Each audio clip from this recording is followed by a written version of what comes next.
for Newcastle. He was like a gentleman. Someone must have wound him up or done something, right?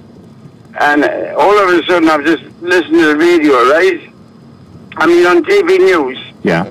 Obviously, he's killed someone, and he shot two, right? Well, yeah, it doesn't matter. He's killed someone, which is not nice, really. Obviously, he must have been on drugs, and he shot two people, right? Now, I've heard on the news that obviously the drugs must have worn off.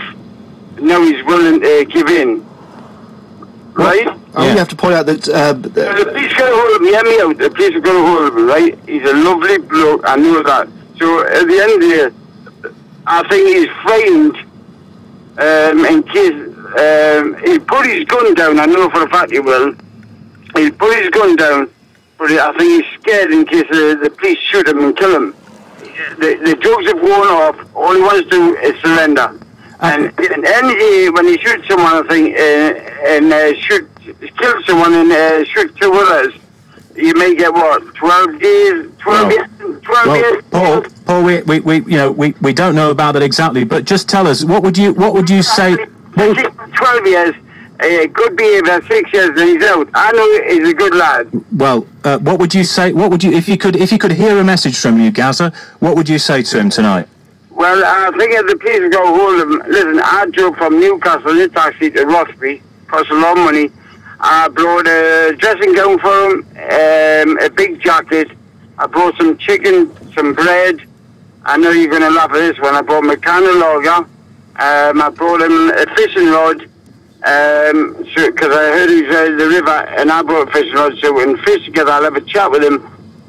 Give him a bit of, just talk to him, because I think I'm the only man. I think I can help him through this, because I've been through it. So Gazza, are you going to go to the police and say, look, please, let me help you here. I know Raoul Moat. I can help you negotiate. I can help you sort the situation out.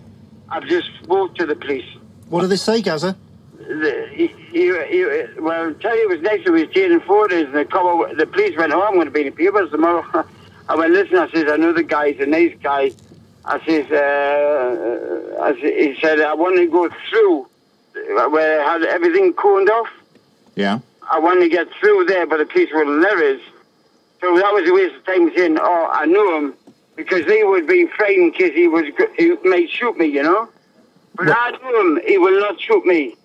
Well, it's a dangerous situation, though, Gazza, isn't it? I'm not scared of it. Hey, listen, I've just been in a car crash, hit a wall at 90 miles an hour. I survived that. I'm sure I can survive a bullet. No may look, he'll probably miss. So what you're saying is, you want to go in there, you want to help negotiate. I'm trying to find out where he is, where the police know. I've got a jacket, I've got a dressing gown, I've got some chicken, I've got some bread, I've got a can of lager, I've got a fishing rod. I've got my fishing rod, and I'm willing to sit down and just shout, Morty, it's Gazza. Just all I want to shout is, Morty, it's Gazza, where are you? And I guarantee he will shout his name out. I'm here. And me and him could sit and chat, have a little bit of fishing, and all I'll tell him is say, yeah, Morty, listen. And you think you could sort it out? So if you like a sort of man-to-man chat with him, two pals on the riverbank? Yeah, two friends on the middle of the bar from Newcastle, and all we'll say is, look at, listen, why don't we just, put the gun away, throw it in the river, and say, look at Morty, look at, the worst is the worst, you may get a 12-year stretch. The police are not going to kill you, because I know he's willing to give in now, because I think whatever he was on is worn off. I said, the police are not going to kill you. He may do 12-year stretch, obviously for killing someone, which is not very nice, but obviously he did it because he was high on drugs, probably, right? Paul, have you been in touch with him recently? For good behaviour, he'd get out after 6 years. Paul, have you been in touch with him recently? Have I been to... No, because I've been in hospital with that car crash. When did you last talk to him? Well, I've seen him... I spoke to him about a year and a half ago when he was in Newcastle. And when you spoke to him then, how was he? How was he? Sounds a bell. No wrong with him.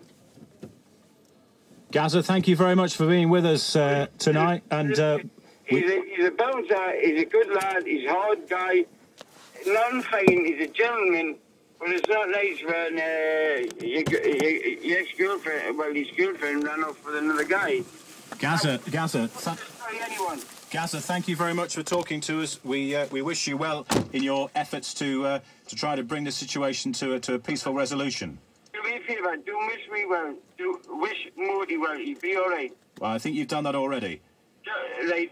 Modi, I'll look for him, and I'll tell you what, I won't give him. I went from Newcastle over to Rossby, and I'm going to stay in Edinburgh and see if I can find him. And I'll tell you what, he's the only one I think I can talk to him. And I ain't scared. Paul Gascoigne, many thanks for joining us on Real Radio tonight. We appreciate it. Thank you very much, and do us a favour. Go on. Send a cheque through the post. Only joking. Gazza, thank you for being with us tonight. You're listening to Real Radio on a Friday evening, and the time is just after 10 o'clock.